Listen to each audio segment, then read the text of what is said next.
¿Qué es el SPT? El SPT es una prueba de penetración estándar que se hace in situ, que es empleada en la exploración geotécnica para determinar las propiedades geomecánicas del terreno. Y con estas propiedades geomecánicas se utilizan para el diseño de cimientos.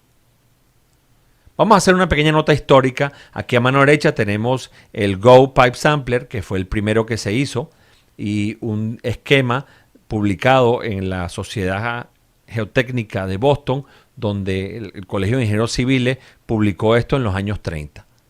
El inventor de este aparato fue Charles R. Gow en Boston en 1902. Él utilizaba una toma muestras de 1 pulgada y estandarizó el proceso. Él era un militar que tenía una compañía constructora y lo utilizaba para hacer los estudios de suelos. En 1938, Moore, un estudiante de Harvard, pero alumno del profesor Casagrande y adicionalmente un empleado de la empresa de Gow, hizo la primera cuchara partida y estandarizó el test por primera vez. Pero no fue realmente hasta 1940 cuando Borslev lo hace estándar y entonces define todas las partes. Borslev es un individuo muy importante en la mecánica del suelo porque los trabajos que él hizo sobre las arcillas sirvieron como base para la teoría de Camp Clay, y también hizo muchísimos trabajos en el flujo de agua en los medios porosos. Es un individuo muy importante en la mecánica del suelo. En el año 1948, Terzaghi y Peck lo describen por primera vez en su libro. Entonces ya empieza a ser un estándar y una medida popular. No fue hasta 1958 cuando la norma STM sale por primera vez. Y realmente en el año 1984, fíjense, han pasado 82 años hasta que tenemos el SPT tal como lo utilizamos hoy en día. La norma STM 1586 regula el ensayo para que tenga un diámetro de 51 milímetros, la masa de caída es de 63,5 kilogramos y la altura de caída son de 760 milímetros. Fíjense ustedes lo lento que avanzamos en nuestra profesión. O sea, de un ensayo que se hacía en 1902, estamos hasta el año 1984 para poderlo de verdad hacer estándar. Interesante este planteamiento, ¿no? ¿Qué produce este ensayo? ¿Qué nos da? Este produce un valor N que representa el número de golpes del muestreador estandarizado impulsado en un suelo a una distancia estandarizada por una masa estandarizada cayendo a una altura estandarizada. Ahora bien, todas estas cosas que parecen que son estándar y homogéneas, vamos a ver que la misma norma nos advierte de que no es así y que hay que hacer unas correcciones y debemos de ser muy cuidadosos cuando tomemos los datos de este ensayo. Vamos a pasar ahora a analizar la norma D1586. Pasamos ahora a mirar la norma ASTM D1586 en su versión del año 99 que define el ensayo SPT. La norma, como todas las normas STM, está definiendo todos los aspectos que hacen falta, que van desde el alcance, los documentos de referencia, la terminología que se va a utilizar para que haya una uniformidad en los criterios, el significado y uso de esa norma. Inclusive llega hasta el punto de definir el número de vueltas y la posición que tiene que darse el operador dependiendo si el giro es hacia un lado o hacia el otro. Define muy bien lo que es el aparato, sus características geométricas, su masa, la altura de caída, cómo tiene que ser la cuchara, cuál es su tamaño, cuáles son los componentes internos de ella, el procedimiento de perforación, el procedimiento de tomar la muestra y de hacer el ensayo, y llega hasta el punto de definir cuáles son los elementos que tiene que tener un reporte, todos estos puntos de información que son muy importantes que se noten en las planillas de sondeo para poder interpretar bien el ensayo. Tanto como que las condiciones ambientales, dónde está el nivel freático, el diámetro de perforación, el tamaño de la barra, etcétera, etcétera, ¿no? Donde hay una... la razón de esta presentación, donde hay una cuestión que hay que mirar con mucho cuidado, es en el aspecto siguiente, es la precisión de este ensayo.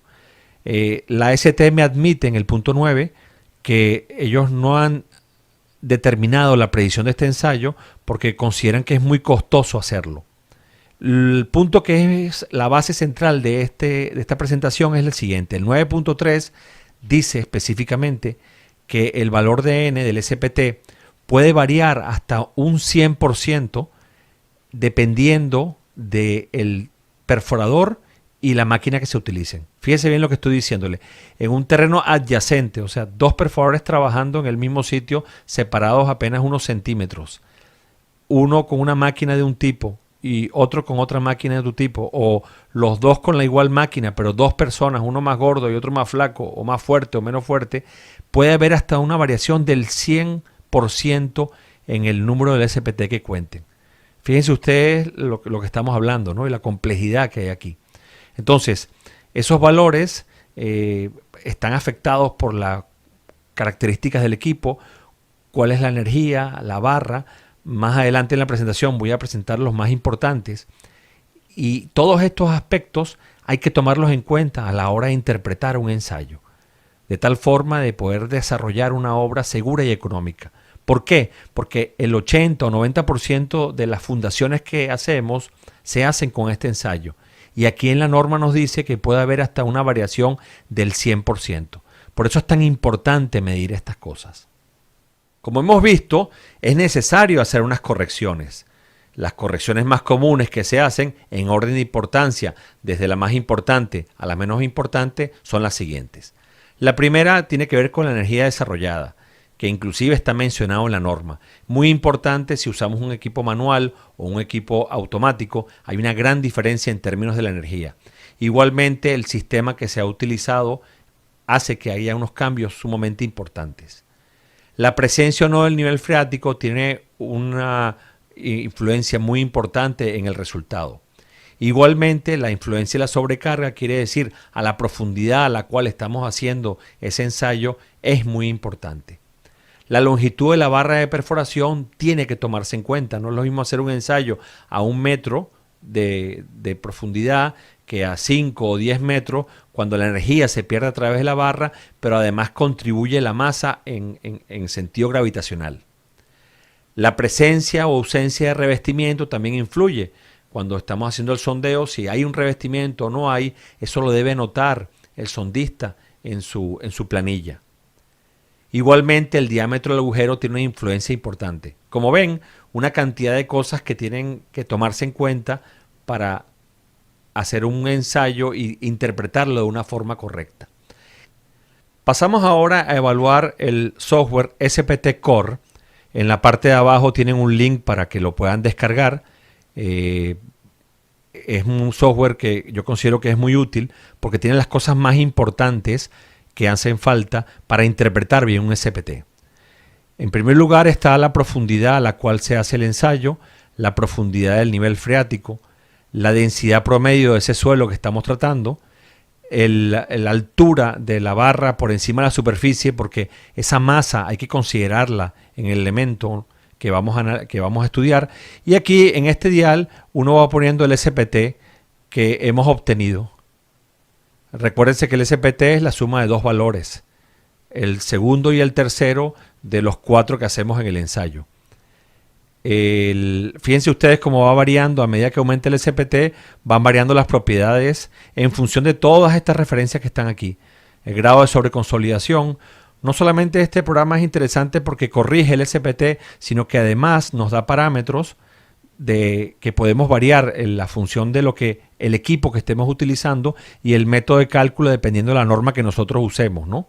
Entonces aquí podemos introducir los valores de nuestro equipo, si es manual o si es automático, recalcular el SPT y obtener pues todas las relaciones que tenemos de densidad relativa, ángulo de rozamiento, módulo de deformación, resistencia al corte sin drenar, si son materiales que sean arcillosos, el asiento de un grupo de pilotes en base al modelo de Meyerhoff y el ángulo de rozamiento en base a todas estas correlaciones. Entonces es sumamente interesante porque uno puede tener una corrección al SPT, podemos introducir si queremos la corrección del nivel de agua freática o no y imprime un reporte con toda esta información.